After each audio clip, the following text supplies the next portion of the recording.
Cordial saludo, tutor y compañeros. Mi nombre es Elvis Surmay Sánchez, como lo indica mi cédula, y a continuación voy a explicar cómo realicé la actividad de la fase actual, que es la fase 3.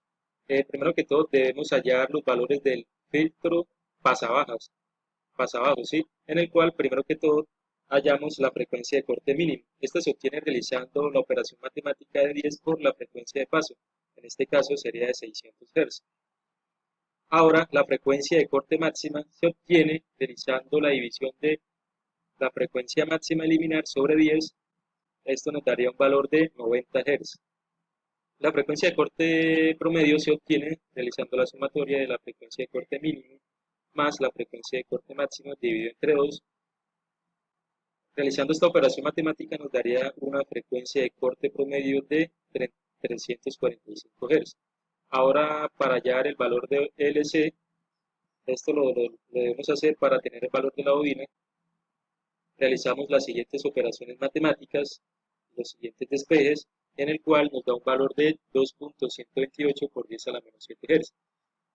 Entonces, para este caso seleccionamos un valor del capacitor, en mi caso seleccioné uno de 68 microfarados porque tiene la capacidad de soportar 120 voltios. Entonces, se espera que la impedancia del condensador sea mayor que la inductancia para que no haya mucha caída de voltaje. Despejamos L y hallamos el valor de la bobina. Entonces ya hallamos LC, que es 2.128 por 10 a la menos 7, lo dividimos por el valor de nuestro condensador, que es 68 por 10 a la menos 6, realizamos la operación matemática y tendríamos un valor de 3.129 por 10 a la menos 6 henry, que sería el valor de nuestra bobina. Ahora, para el cálculo de la capacidad del condensador que va asociado al motor, este se obtiene teniendo en cuenta que por cada kilovatio de potencia del motor se requieren 70 microfarados. Entonces, tenemos un motor de un cuarto de caballo, esto es equivalente a 0,19 kilovatios. Esto lo multiplicamos por los 70 microfarados y nos da un valor de 13.3 microfarados.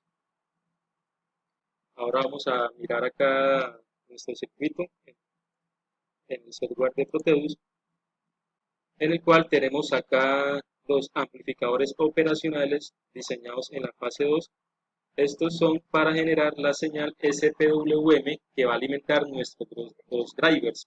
Pues como podemos evidenciar acá, tenemos el driver número 1 que está alimentado acá con nuestra señal SPWM y el driver 2 al igual. Eh, Nos vamos acá y tenemos, como bien decía, nuestros dos drivers y acá el puente H, ¿sí? Que consta de unos MOSFET. Para mi caso tengo unos IRF 840. Eh, bueno, los drivers los tengo alimentados con un valor de 10 voltios y el puente H de 170. Entonces acá tenemos nuestro filtro pasabajo, tenemos una inductancia y un capacitor, acá tenemos el motor y con su respectivo condensador. Entonces vamos a proceder a correr. Entonces como podemos ver, tenemos acá ya el primer problema. Entonces lo que necesito ver es la señal que nos va a generar nuestros drivers. Vamos acá, miramos los drivers. Entonces, como podemos evidenciar acá en la gráfica, tenemos cuatro señales, ¿sí? En las cuales las dos primeras son del driver manejador número 1 y las últimas dos, tercera y cuarta, son las del driver manejador número 2, en el cual acá podemos ver que en el driver número 1 tenemos una señal positiva, ¿sí? Y una señal negativa. Igualmente se repite para el driver número 2. Eh, entonces, como bien decíamos, acá tenemos este circuito, pues está presentando problemas de que se va a fallar. Eh, en mi caso me reuní con el tutor Jorge Arboleda para revisar el circuito, en el cual hicimos varios cambios de los MOSFET, los cambiamos por IR2112, por IRFZ14, por el 840. ¿sí? Se hicieron varios cambios, también se cambiaron valores de la inductancia, valores del condensador, tanto del filtro como del motor, y el circuito no ha resultado, se falla constantemente, como lo podemos ver acá. Entonces, con el tutor Jorge Arboleda, revisamos otra manera, que es esta que tengo acá, en el cual se alimentó el puente H desde el condensador de los drivers, ¿sí? También anexamos una resistencia acá de un valor de 0.1. Como podemos ver, cambiamos el MOSFET por uno IRFZ14. Anteriormente tenía, o en el otro circuito tengo el 840. Acá variamos los valores de, los, de la inductancia del condensador.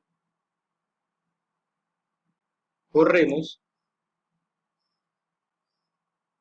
y, como podemos ver, pues acá ya sí no nos falla el circuito y nos da una señal senoidal, pero bueno, esta señal senoidal es generada por el puente H, pero resulta que nos da un valor muy pequeño, muy mínimo, ¿sí? Estamos hablando de 120 milivoltios, 240 milivoltios. O sea, es un valor muy bajo para poder alimentar el motor trifásico, ¿sí? Entonces, con el tutor Jorge Arboleda se decidió instalar un transformador elevador, ¿sí? Que lo que haga es que me eleve este valor de tensión para alimentar el motor. Pero resulta y pasa que realizando la instalación del transformador y según los cálculos, acá deberíamos tener por el lado primario del transformador un valor de 1 milihenrios y en el segundo un henry. Entonces, como lo pongo a correr,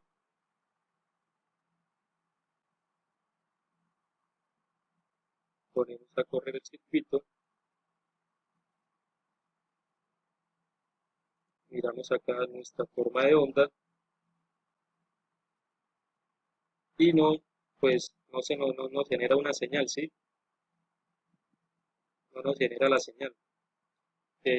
Pues cambié distintos valores de inductancia por el lado primario y lado secundario y tampoco me generaba la señal. Entonces, pues, este fue mi explicación de aquí del ejercicio, pues, como puede evidenciar, pues revisé todas las formas, me reuní con el tutor Jorge Arboleda, en el cual hicimos varias modificaciones, varios cambios, tanto de los IGBTs del puente H, como de la inductancia, el condensador, el transformador, se variaron los valores del primario y secundario, se cambió también en varias ocasiones el valor del condensador del motor y los valores nos dan en milivoltios, no cambia, ¿sí? Entonces, esto sería todo y muchísimas gracias.